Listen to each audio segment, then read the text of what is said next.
Well, today I actually do have something to talk about. I don't recall if I told all of the story about my checking account, Brad and I's checking account, and I will go ahead and say it.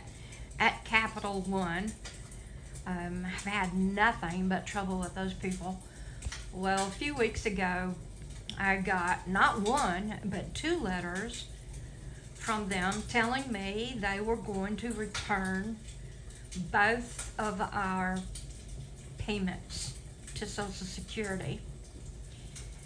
And it showed the dates, and clearly you can see that one of them is his and one of them is mine.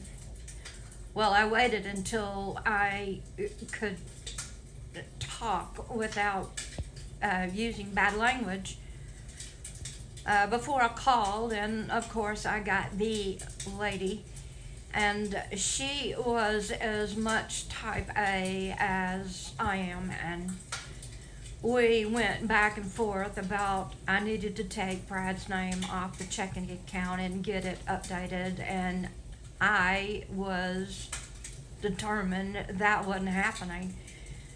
And I told her about the letters that I got, and I then said to her, when did you start working for Social Security? And why is my bank in charge of returning payments to Social Security? Well, she wasn't happy with that, but she said, well, that's what we do. And I said, no, that's not what you're supposed to do. Social Security will take their money back. You don't have to send anything anywhere, especially mine. We went back and forth over that, and I said, can you see the deposits? And she said, yes. And I said, can't you possibly tell that one of them goes to him and one of them is mine? Why are you sending mine back? And I I realized at that point that they maybe wasn't gonna do that, but what they really wanted me to do was to um, take his name off the checking account. And she kept saying that to me. She said, "You're gonna want to do this for tax purposes." And I said, "Lady, I don't make enough money to be worrying about tax purposes." And I think if you would get past taking my husband's name off the checking account, we could do something with this issue. And finally, I won. She gave in and said, "Well, if you're not ready to remove his name, that's fine." And I said, "Well, I know that it is not like a law, and it's not etched in stone that I have to do this. I know people whose husbands have been dead for years, and their husbands' names are still on the checking account." But I didn't get into it with her that much. But she gave in, and she said, "Well, you can call back when you're ready to do this." And I said, "Well, that's kind of what I was thinking, that since it's my checking account, I would make the decision of when." And, well,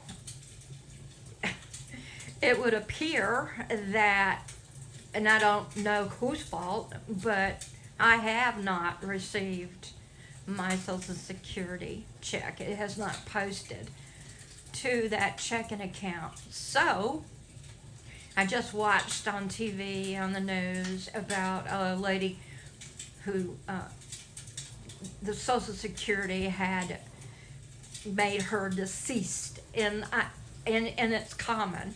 I went and done some reading about it, and it happens all the time. Well, I am not looking forward to dealing with Social Security on that issue, but this is the first time ever that my payment has not posted by now. So I don't know whose fault it is. I don't know if it's Capital One or Social Security. Well, I'll find out. But it couldn't happen at a worse time.